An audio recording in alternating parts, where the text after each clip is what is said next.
Yes, to see right. the extent to which that continues, Right, or right. we have discontinuation, Yes, yes, and new yes, way yeah, of seeing and it is significant because remember this guy Carter who wrote this book about why workers won't work, yes. And his basic idea is that it's not the workers that basically won't work. It's the fact that management many times don't know how to get them to work voluntarily, yes, rather than the forced way. Right? They can't get them to sweeten them to work even over time on their own way and work hard, yes, because it's a we face more management problem than a worker problem, a labor problem. In fact, Stone said yes. that in his work, because he had done survey right. and workforce in right, Jamaica, right, yeah. And then there was another scholar who followed up after right, him. yeah. And he actually said one of the things that workers were most dissatisfied about or with was not with their salary. Yes. Bad as that was. Okay. But with the way they were treated as human beings. Yes. Yes. That was their foremost complaint. Yes. That they were not treated as that. They were equals and so on and so forth. Yes. Right? Yes. And certainly that has its antecedents. Right. In this period. In this period, which you have actually spoken to. Yes. But tell me something. We know that sugar, right, prior to 1807, right, played a significant role in the development of European economies. Yes. Right? Yes. In which, a period in which Africans were treated with the most barbarous type of means and so on. Right? And we do know that the plantation, the class of planters, actually their political stock went up. Say England. I mean, the son of one of them became a prime minister and so on. I mean, Lloyds of London came out of that thing, and Barclays, and so on and so forth. Right? And therefore, politically, the planters were very important. But then that lead to industrialization of a different type, more modern type, the steam engine and all of that. Right? What happened to the political fortunes of the plantocracy in the British political setup after 1807, and how that would have impacted on their economy, on their bottom line? Good question. As compared to the industrial class, the new industrial class. Right. Yes. And that's why I made the point about Adam Smith making the point about in the future wage labor is more important than slave labor, because I mean, you could actually call him prophetic in that sense. Because by the 1780s, and I found a very interesting letter when I did some research in London, the Chancellor of the Exchequer, I can't remember his name now, wrote a letter to the Caribbean planters generally, right? Because the West Indies had a powerful lobby in England, Powerful lobby in England. They even hired, for example, lobbyists, right, to protect West Indian interests. And he wrote a letter. He said to them in a very succinct way, he said, "Look here, gentlemen, I have to acknowledge, you West Indians put us on the map. You make us what we are. We couldn't do without you. Right? I mean, you are our foundation, all of that. Beginning up in Jamaican parlance. However, gentlemen, for the future now, we have to reason. What we want you guys to do, you have to reform. Things have changed. We have to move in the era of free trade now, because because one of the big thing was reselling the sugar back in Europe, right? But you want to have sugar being plentiful, because before that, only the elite could actually use sugar. But the point is, man, every jack man must, no matter how poor you are, should be able to afford what? Sugar all over Europe, which means magnificent amount of sales. So look here now, what it means now, your guys produce sugar too expensive in the West Indies. Your production of sugar per pound or whatever is too expensive. And in the East, where we're looking now, India, Ceylon, all those places in the East, man, their production costs are so low, right?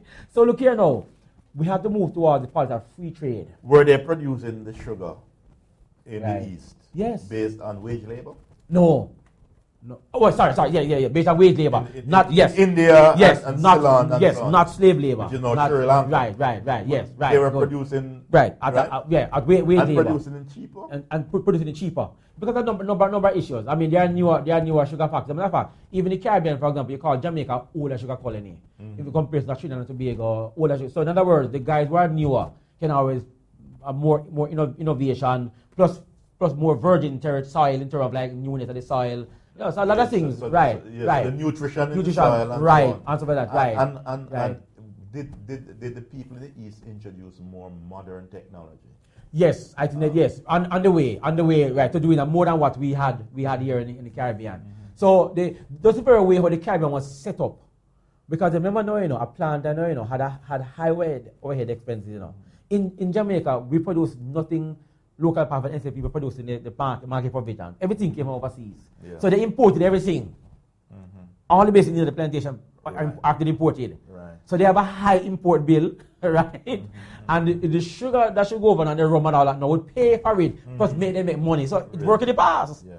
But in the future it can't work anymore. Yes. Right? And certainly if you produce at a cheaper rate, so that the working class can buy sugar. Right, exactly right. They can expand the market to more people. Right. So it is the sugar refiners in England now, the industrialists now, who are now getting attention on the British part. No, because they are now more powerful. Exactly right. Exactly right. Yes. Yes. So you find a decline in the lobby, and they lobbied. And they made it quite easy. Look here, you must reform your industry in the West Indies. And that's part of the reason why some people believe that abolition now was supposed to be an initiative to help the Caribbean planters to think seriously about slavery. Abolition of the trade. And you cut out the supply. Yes. Because I saw that later again where they're concerned about what they call pre and postnatal care of children. And how we practice health in the Caribbean generally. Deal with all those issues.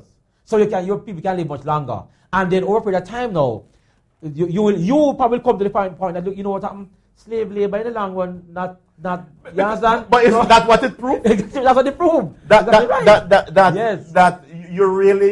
you can't even have a slavery. Right. That is more humane. Yes, right. Right? Yes. And therefore, really, you can't have slavery with the whip that is humane. right. To produce. right. After 1807. Yes, right. And what was really the question that was screaming at you. Right. The issue of emancipation. Yes, exactly right. And it was a matter of time. It had to happen. Yes. So prepare them then for this kind of new wage labor coming up. But the planted, and part of the reason for that now, that the planted in the Caribbean now, this is another problem now.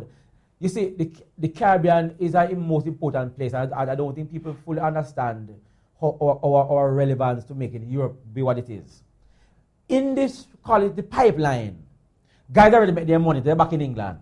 But there are thousands of other little guys, poor little guys, who want to come to the Caribbean to make that money as their predecessors. I remember seeing a letter, a very interesting letter, where this man writes, Simon Taylor, which is one of the wealthiest planters in Jamaica, attorneys in Jamaica. I said to Simon, do me a beg you, Simon, Jamaican parlance, I'm begging you, find something for my son to do, right? And then Simon says, look here now, he has to join the line, like everybody else. He has to go now and come to Jamaica, start out at a little thing on the plantation, try earn a little money here, there, try buy one or two enslaved people, and try to learn as much as they can learn, try to move up the chain. That's why the guys out here have no time to hear about amelioration and all that. As far as the concerned, slavery had to continue because they need to make their money. And that's why, for example, the guys were absentee planters, don't even know what is happening on the island here, the kind of culture, the kind of way in which people are ripping off to find ways to enhance themselves and not the personal plantation. That's part of the reason again why for the inefficiency and the decline in production figures, because technically they should be here better managing their plantations than leaving it to the hands of what I call hired hands to manage it. But the point I'm making though is that there are thousands of young men and so on who see the Caribbean now as their El Dorado. Yeah. Right? So brown gold. Right. Sugar. Right. As the El Dorado. And coffee. And coffee, exactly right. So that's why the mindset continues. So they're hard. And the governors of the island, by the way, if you read the letters of the governors from 1807 down, they had a hard time. sometimes they prorogue the assembly because they said that these guys who are planters who make up the assembly, man, they're like a rude bunch of men. They can't reason because they have their interest at heart. They don't want to be here very long because remember now, if you're here probably more than 10 years, you probably die because of the ill, because you're not accustomed to the conditions of tropical climate. So many guys die. So you can't be here for too long. It is inhospitable. So you want to make your money as fast as possible and go back to England, or Ireland, where you can now parade your wealth. So that alone, so the whole mentality, the whole system of slavery set up at that time period, in a sense now, created its own problems. And it was a matter of time before enslaved labor would have to go. And that's why the book tried to capture the last few years from abolition of slavery, of the slave trade, to abolition of slavery, to see the dynamics among these plantation owners, and how their action or inaction, or non-action in a sense, had an impact on the overall production figures, crude production figures, generally across the Caribbean. So those people are lining up to come to the Caribbean still. Yes. But that history has really passed. But they're coming based on tradition. Because when the wealthiest people in England, Ireland, and those times were many guys who went to the West Indies and engaged in sugar. Yes. Their wealth. I mean, I remember seeing letters where I remember this lady writing a letter to a guy. Well, management controversy, ambiguous management. She's saying, for example, okay, I'm not getting my 200 pounds a year or whatever from the plantation and my daughter needs to learn piano lessons. My daughter needs that. So I need the money from the plantation. You have another book here, you know. The book is How Slavery Shaped the Culture of Europe. Yes, the yes. day-to-day culture. Yeah. Because what you're saying to me is the way. Not just the fact that it produced great wealth for Europe. Right. But the thinking, yes. But how it shaped the thinking of the day-to-day life of the Europeans. Yes. And that's a good reflection because I haven't thought that long about what. But you're right. So, and people need to understand how important the Caribbean was to European economies and European social life. I remember even in London doing research, and a lady stopped me and said to me, "Boy, you know, what you found out what I was doing?"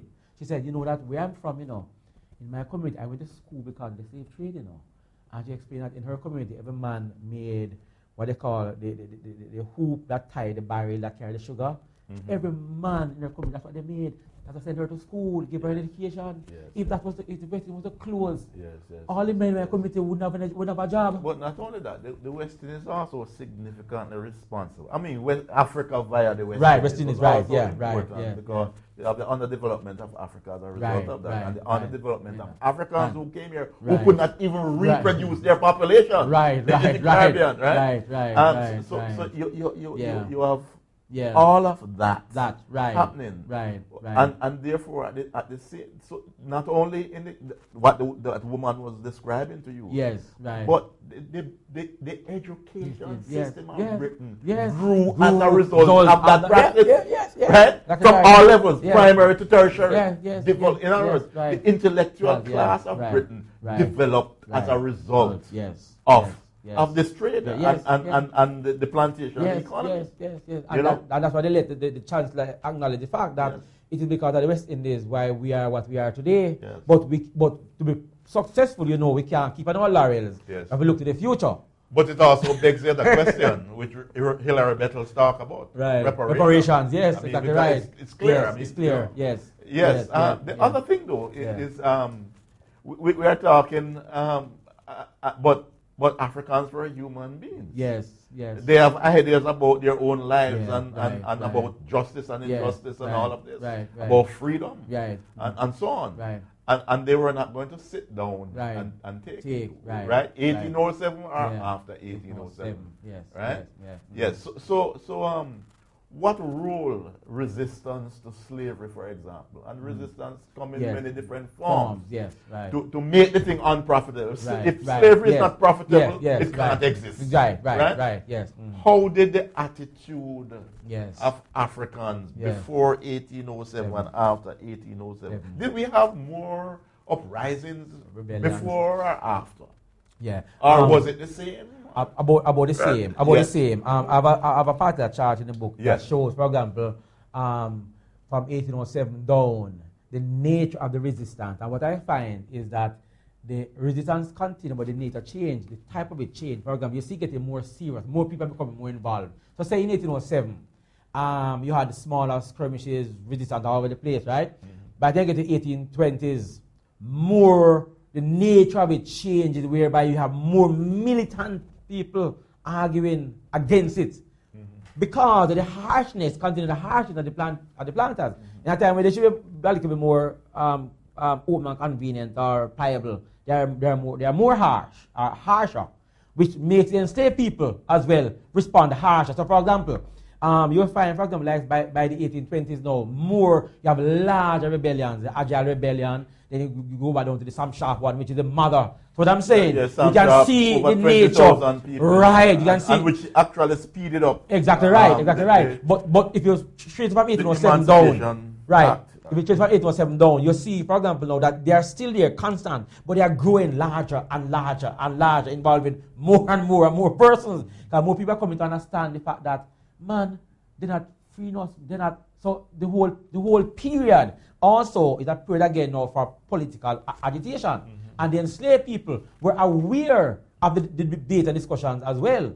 Plus, when they didn't get their own way, for example, there were concessions that sometimes were made by planters and enslaved people. For example, on some plantation, for example, now the planter, because he wants them to do well, he will say, all right, we can raise the cows on the plantation, right? Me alone to do that, and we can sell it, whatever, right? Give them like a freeway, and that will kind of keep them at sense.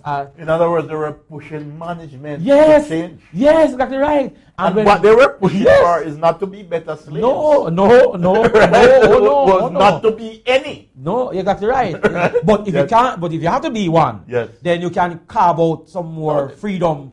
That's spaces for yourself, right? The purpose of doing that. Right, the more you carve is the more you want. Right. So when they refuse to carve, you see it actually happening where, for example, I remember one guy, every week they burn on the plantation, every week they burn it down. And they can't find who burn it down. Just send them a message. Yes. You better listen to what we're saying. Yes. I'll be burned again next week. And you burn down, exactly, it can't make profit. It can't profitable. Yes, yes.